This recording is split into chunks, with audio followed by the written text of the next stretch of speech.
at the beginning of your project, when it's just an idea you're kicking around and you're thinking maybe of turning it into a radio piece or a documentary film, it's important to think about choice of platform.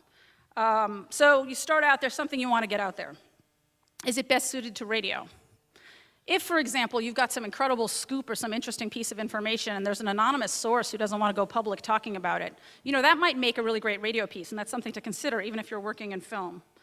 Or is it a timely project that draws upon existing electronic information and it's extremely fact-heavy and action-based? There's an action that you can take kind of immediately about it. That might be best suited to a multimedia web-based project, not a film, not a radio piece. So think about that too, like where your interests are. Then again, is your story incredibly visual and lends itself best to like a sync sound and image to make an emotional impact? An example of a documentary I saw that's really for film only is Kimberly Reed's Prodigal Son, that some of you may know.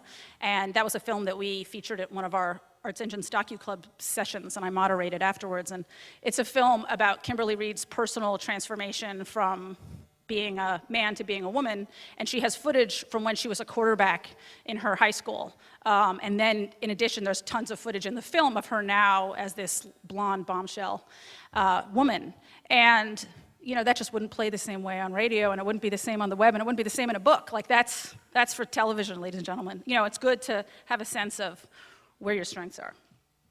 And, we take that to heart at Arts Engine as well. We ask ourselves before we make a film, is this a movie? And maybe it's a radio piece, or maybe it's a blog entry, or maybe really this material lends itself to an op-ed. Or maybe this story is none of those things. This would be for you. Maybe the story is just the story you're going to tell to explain why you started your advocacy organization. Stories can be used for all of these things.